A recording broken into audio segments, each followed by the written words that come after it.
श्रावण कृष्ण पक्ष में आने वाली एकादशी को कामिका एकादशी कहते हैं। कुंती पुत्र धर्मराज युधिष्ठिर कहने लगे कि हे भगवान, आषाढ़ शुक्ल देवशयनी एकादशी तथा चातुर्मास महात्म्य मैंने भली प्रकार से सुना। अब कृपा करके श्रावण कृष्ण एकादशी का क्या नाम है ये बताइए। तो श्री कृष्ण भगवान कहने लगे कि हे युधिष्ठिर, इस एकादशी की कथा एक समय स्वयं ब्रह्मा जी ने देवश्री नारद से कही थी, वही मैं तुमसे कहता हूँ। जब नारद जी ने ब्रह्मा जी से पूछा था कि हे पितामह, श्रावण मास के कृष्ण पक्ष की एकादशी की कथा सुनने की मेरी इच्छा है, उसका क्या नाम है, क्या विधि है और उसका क्या महात्म्य है, वो मुझे कृपा करके बताइए। नारद जी के वचन सुनकर ब्रह्मा जी ने कहा, हे नारद, लोगों के हित के लिए तुमने बहुत ही सुंदर प्रश्न किया है। श्रावण मास की कृष्ण एकादशी का नाम कामिका है। इसके सुनने मात्र से वाजपेय यज्ञ का फल मिलता है। इस दिन शंख चक्र गदाधारी विष्णु भगवान का पूजन होता है, जिनके नाम श्रीधर, हरि, विष्णु, माधव, मधुसूदन है। उनकी पूजा करने से जो फल मिलता है वह सुने। जो फल गंगा, काशी, नैमिषारण्य और पुष्कर स्नान से मिलता है वह विष्णु भगवान के पूजन से मिलता है। जो फल सूर्य व चंद्र ग्रहण पर कुरुक्षेत्र और काशी में स्नान करने से, समुद्र वन सहित पृथ्वी दान करने से, गोदावरी और गंडकी नदी में स्नान करने से भी प्राप्त नहीं होता, वह भगवान विष्णु के पूजन से मिलता है।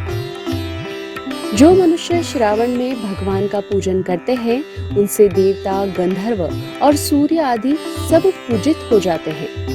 अतः पापों से डरने वाले मनुष्यों को कामिका एकादशी का व्रत और विष्णु भगवान का पूजन अवश्य करना चाहिए।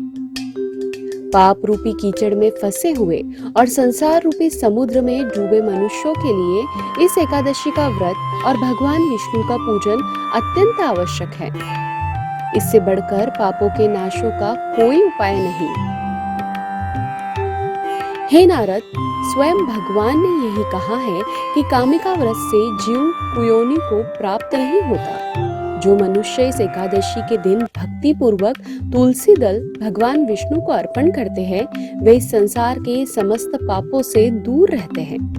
विष्णु भगवान रत्न, मोती, मणि तथा आभूषण आदि से इतने प्रसन्न नहीं होते जितने तुलसी दल से। तुलसी दल पूजन का फल 4 भाग चांदी और 1 भार स्वर्ण के दान के बराबर होता है। हे नारद, मैं स्वयं भगवान की अति प्रिय तुलसी को सदैव नमस्कार करता हूँ। तुलसी के पौधे को सींचने से मनुष्य की सब यातनाएं नष्ट हो जाती हैं।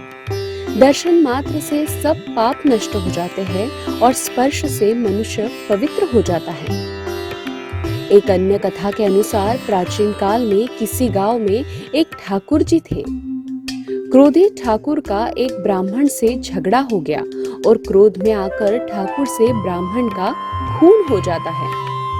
अतः अपने अपराध की क्षमा याचना हेतु ब्राह्मण की क्रिया उसे करनी चाहिए, परंतु पंडितों ने उसे क्रिया में शामिल होने से मना कर दिया और वह ब्रह्म हत्या का दोषी बन गया। परिणाम स्वरूप ब्राह्मणों ने भोजन करने से इनकार कर दिया। तब उन्होंने एक मुनि से निवेदन किया कि हे भगवान, मेरा पाप कैसे दूर हो सकता है। इस पर मुनि ने उसे कामिका एकादशी व्रत करने की प्रेरणा दी। ठाकुर ने वैसा ही किया जैसा मुनि ने उन्हें करने के लिए कहा था। जब रात्रि में भगवान की मूर्ति के पास वह शयन कर रहा था, तभी उसे स्वप्न में प्रभु दर्शन देते हैं और उसके पापों को दूर करके उसे क्षमादान देते हैं। कामिका एकादशी की रात्रि को दीपदान तथा जागरण के फल का महात्म्य चित्रगुप्त भी नहीं कह सकते। जो इस एकादशी की रात्रि को भगवान के मंदिर में दीपक जलाते हैं, उनके पितर स्वर्ग लोक में अमृतपान करते हैं तथा जो घी या तेल का दीपक जलाते हैं, वे 100 करोड़ दीपकों से प्रकाशित होकर सूर्य लोक को जाते हैं। ब्रह्मा जी कहते हैं कि हे नारद, कामिका एकादशी के व्रत का महात्म्य श्रद्धा से सुनने और पढ़ने वाला मनुष्य सभी पापों से मुक्त होकर विष्णु लोक को जाता है। ब्रह्म हत्या तथा भ्रूण हत्या आदि पापों को नष्ट करने वाली इस कामिका एकादशी का व्रत मनुष्य को यत्न के साथ करना चाहिए।